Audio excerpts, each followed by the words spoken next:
Thanks. Well, good afternoon, everyone. I'm really excited to be here with you in Philadelphia. It's a beautiful city. And if you haven't had the opportunity, please take the time to go take in the sites, the historical sites in and around the city. They're quite beautiful. Yesterday, I took the opportunity to go see one of these sites, the Rocky Balboa statue. Yeah. And I took some photos over there, and I got caught up in the moment. And I go, wouldn't it be great if I would take a video selfie of myself as I ran up those steps like Rocky did when he was training in that iconic film? And so I got my phone out, and I didn't have a GoPro, so I just held it out like this, and I'm running up there. And about 3/4 of the way up there, I'm doing good. I'm already skipping steps and everything. And I stumble and almost face plant on the steps. And luckily, all that happened. I hurt my pride a little bit. And but what was interesting is that when you look at the applications that we deal with day in and day out, a lapse in safety judgment when you're climbing up the steps is one thing, but a lapse of safety judgment in the process industries can have far greater consequences. And it used to be that safety was sort of an afterthought. You would look into something on the back end of the design, maybe a reaction to a failure or an accident or some other deficiency that might have been identified. But as time has gone on, we have brought that forward in the process. So now it's part and parcel of the initial designs. It's also as you go through the design, when you go to deploy it, and also when you're in long-term operations and long-term maintenance. So it's not only safety last anymore, but it's safety first, and it's safety always. And now we're finding that it's safety everywhere. Oil and gas, refining, and chemical still is the lion's share of investment dollars annually for process safety technologies. But we are finding that more and more industries are adopting this technology as they see the value that an SIS can bring to them. SIS means Safety Instrumented System. So we're seeing this coming out in industries that we may not have seen it previously, and also in applications that we might not have considered. That's just one of the trends that we're seeing with respect to process safety. In addition to ever-expanding use of this technology, we're also finding that folks have a desire to tap into the data that's within the SIS and bring that out so that decision makers and operations can make what's required to improve their processes and safety. But this is sometimes causing some conflict, because it leads to a trend towards higher and higher integration between the BPCS and the SIS. And that hits us into the next one, which is cybersecurity. So there are some concerns about, well, how much integration or separation is appropriate? Or is it diverse or common control architecture that will serve our needs the best? In addition, we have standards that continue to evolve. There's functional risk assessments that are done throughout the life cycle now to make sure that during operations, if something has changed in the way the process functions, that something hasn't been changed that somehow compromises the SIS or enables it to perform its safety function. We have security risk assessments now that within it that Nancy mentioned the term this morning of resiliency.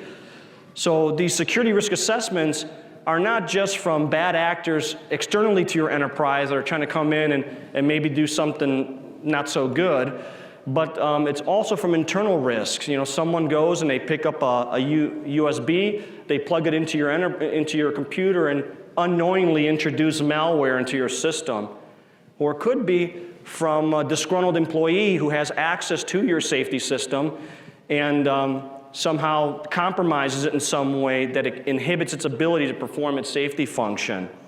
So you'll see more risk assessments, security risk assessments are being performed as well. There's also been adjustments to risk reduction that you take on your BPCS, or even something as innocuous looking as the ISA 84 adopting a new name, ISA 61511. So what does that mean? I mean, is that a trivial thing? Is there a philosophical change? Well, these are types of trends that Rockwell monitors and anticipates with respect to the impact on our technologies. And process safety might be one of those applications where previously you thought you would just set it and forget it, but we find out now that it is not static and that it is susceptible to trends and to changes in technology. So Rockwell monitors these things and it impacts our development and investment roadmaps. Behind me here you'll see Control Logic SIL2 with 1715 I/O. This is our integrated control and safety platform suitable for up to SIL2. It supports fail-safe and fault-tolerant configurations with I/O on Ethernet. Recently we've added some new features. We've added Control Flash, which is extended to include all the I/O modules. Previously it was just the Ethernet adapter. We now have HART-enabled analog I/O, and timestamping on inputs is available. Trusted is our full TMR control architecture that offers 2 out of 3 voting through the entire architecture, both for the processors and the I/O modules. It supports large SIS solutions in a single controller, and it also supports, its performance supports turbo machinery control. Recently, with all the investments we've made in Trusted, we've increased the application's execution 2 to 3 times. We've improved the hardware design for more robustness in environmental and emissions performance. We've improved the packaging for harsh environments, and conformal coding is now standard. Advanced is our distributed control architecture, and what we mean by that is that wherever the I/O does not exist in the field when it's installed separate from a controller. So wherever you have I/O, you'll have a controller adjacent to it. And that will allow you some interesting topographies in your architecture.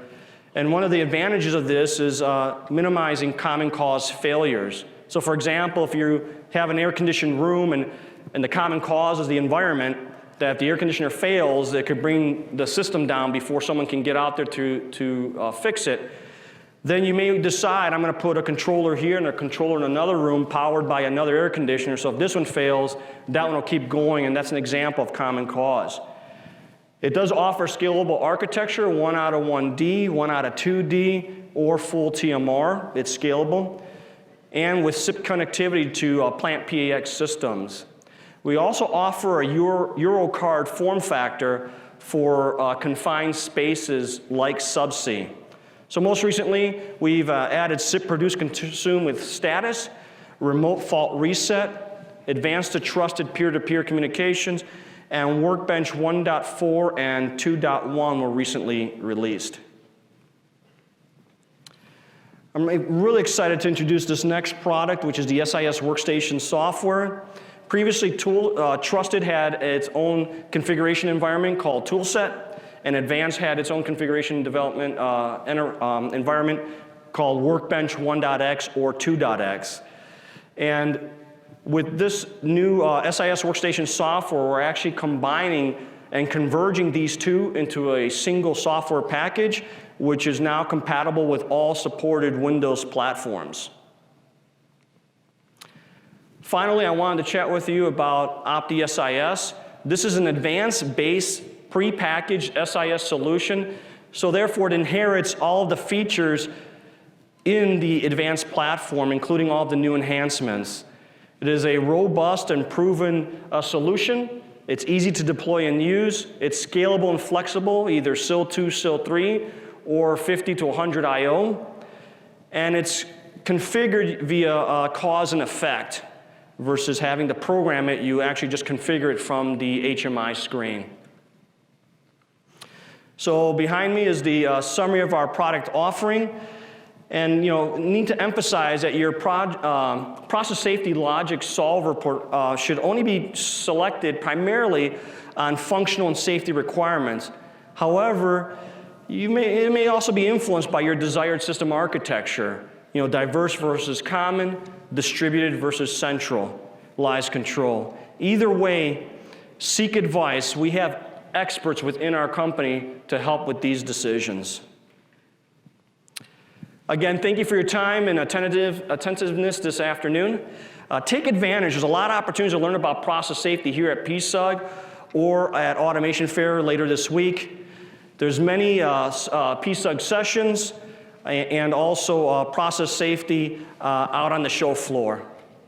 Again, take advantage of our expertise. We have dedicated delivery capabilities, comprehensive portfolio, or adapting to the latest trends.